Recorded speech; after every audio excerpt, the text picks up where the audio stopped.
Assalamualaikum warahmatullahi wabarakatuh. Perkenalkan, nama saya Ninda Ardita dengan NIM 2303211000087. Jadi di sini saya dari kelompok 6 akan menjelaskan tentang analisis pad menggunakan aplikasi Stata. Jadi pertama-tama di sini kita impor filenya. Kita klik Excel spreadsheet. Lalu kita browse.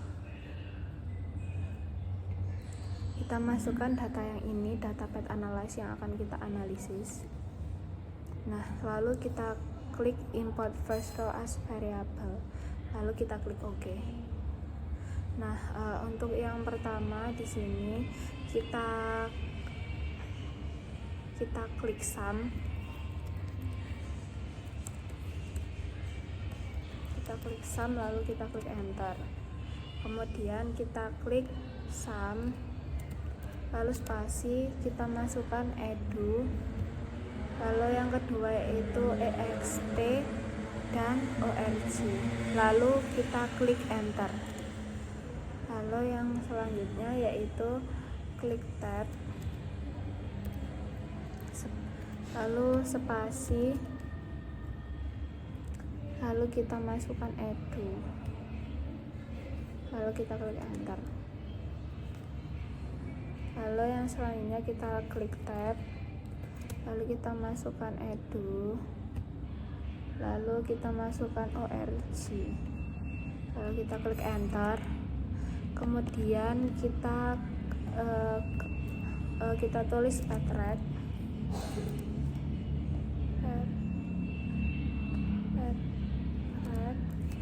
kemudian spasi tanda kurung. Lalu di sini kita masukkan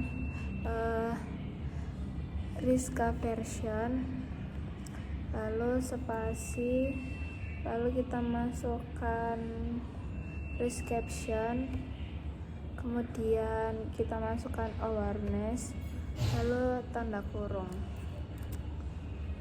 Ini tidak pakai spasi. Yang selanjutnya yaitu spasi, tanda kurung lagi, lalu kita masukkan risk caption, lalu spasi, kita masukkan edu dan exp, lalu kita masukkan tanda kurung, lalu spasi, kita buka tanda kurung lagi, lalu kita masukkan risk caption,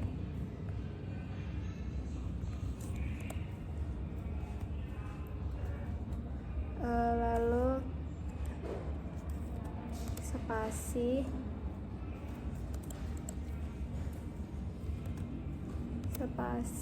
kita masukkan edu, kita masukkan exp, lalu kita masukkan org,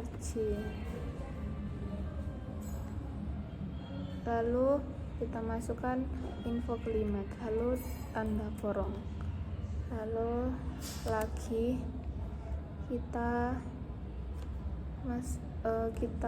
buka tanda kurung, lalu awareness, lalu kita masukkan edu, lalu kita masukkan exp, org, dan info klimat.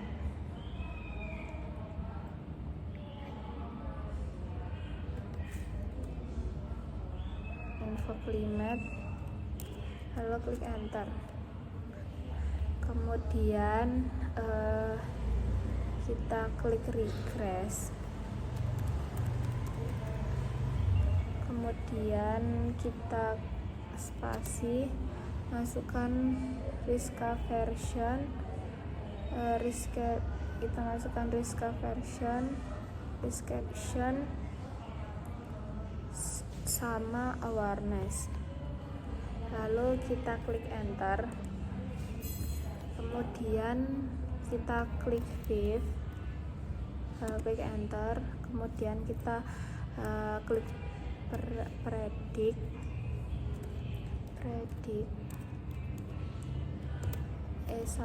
predik E1, spasi receipt. Lalu kita klik enter. Lalu kita klik head test. Lalu E1 enter. Kemudian swipe. Kemudian swipe E1. Lalu kita klik enter. Lalu selanjutnya itu kita klik regress lagi. Lalu kita masukkan Riska version dan edu dan exp.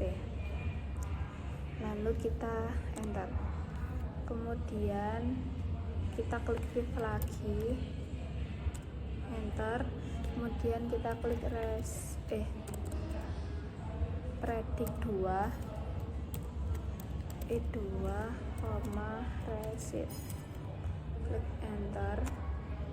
Setelah itu kita klik head test E2. Lalu kita klik enter. Head test E2, kemudian kita klik swipe E2. Swipe E2, kemudian enter. Lalu kita klik regress.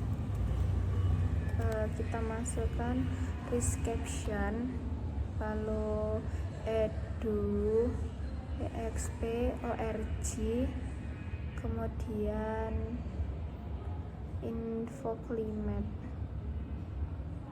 Lalu kita klik enter. Setelah itu kita klik save, klik enter. Setelah itu predik E3 receipt. Predik E3 receipt. Kemudian kita klik head test E3, enter. Lalu swipe E3, enter. Lalu kita klik regress lagi. Regress, kita masukkan awareness. Lalu kita masukkan edu, exp, org, dan info climate. Awareness, edu, exp, org, dan info climate. Lalu kita enter. Lalu kita klik save. Predik E4, receipt, enter. Lalu head test E4, lalu swipe E4.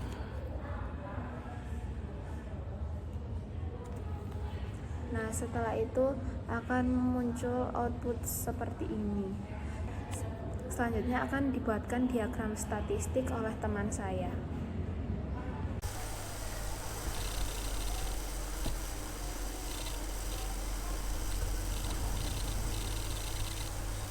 Baik, di sini saya akan menjelaskan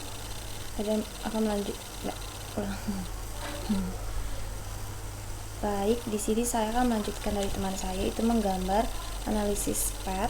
Yang pertama kita klik statistik, selanjutnya ke SEM atau structural equation modeling, selanjutnya klik model building and estimation, selanjutnya kita klik kotak di sini atau add observed variable, tambah kotaknya di sini kira-kira aja di mana aja tuh.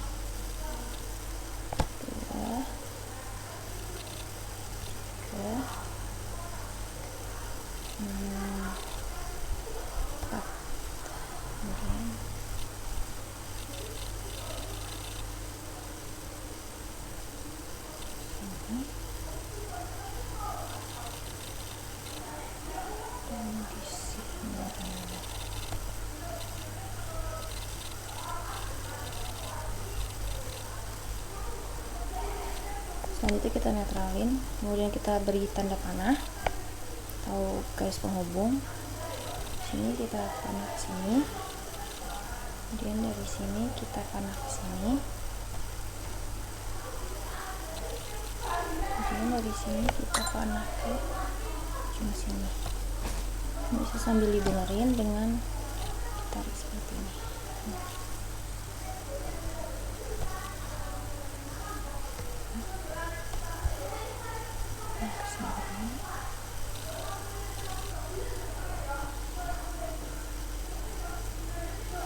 Kemudian ini bisa ke sini, ke sini. Yang lain juga.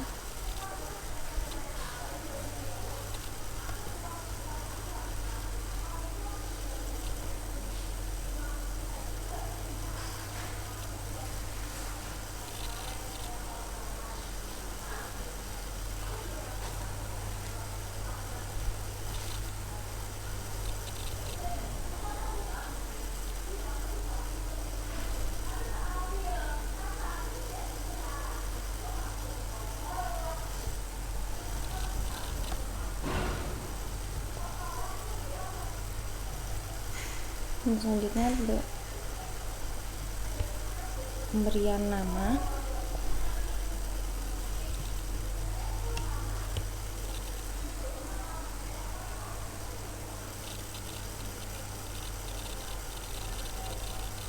Sumpah ini di-cut dulu ya Doni, maaf banget, sumpah gue lupa.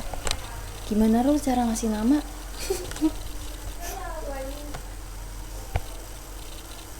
Aduh lupa, sumpah. Udah terima kasih aja ya Don, sumpah di sini hitungan ke 1, 2, 3. Maaf Doni, sumpah Doni. Dan selanjutnya akan dilanjut oleh teman saya. Terima kasih.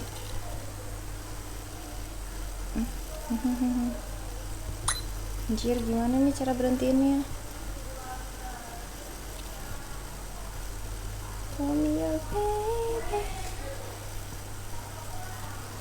Mana lagi bandicamnya tadi lo? Hapus berarti Enggak, gua kecilin. Tapi ini kameranya muncul di sini udah ngerekam. Oke, Doni sumpah maaf banget ya ini buat Doni. Jangan nangis, semangat. Dadah. Baik, selanjutnya adalah untuk interpretasi. Di sini ada tabel yang B yaitu asumsi klasik. Di sini ada hasil tabel sum dan tabel patrek dan tabel regres.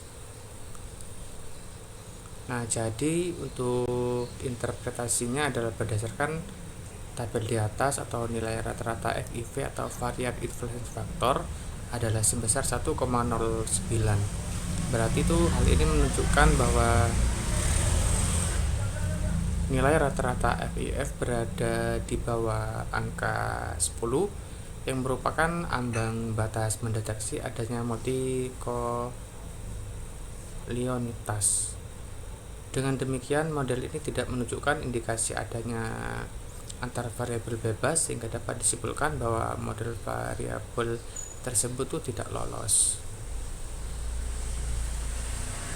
Nah, di sini ada predik RL resid 1 dan head rest yang interpretasinya adalah p value 0,000 lebih kecil dari tingkat signifikansi atau biasanya 0,05.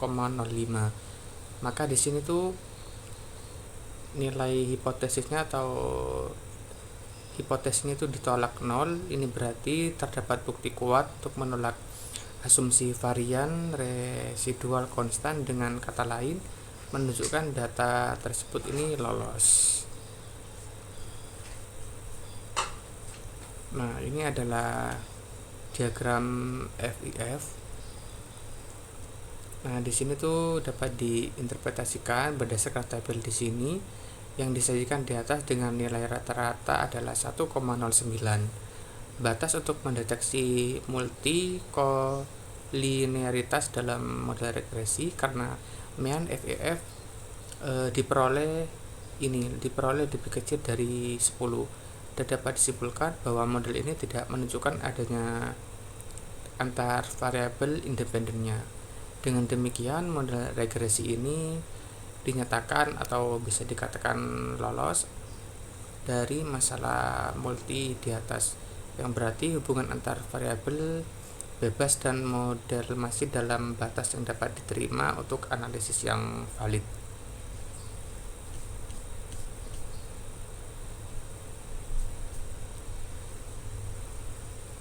Terus di sini juga ada headrest yang R4 yang interpretasinya dalam tabel di atas terdapat nilai probabilitas di square yang terdapat sebesar nilai 0,3408.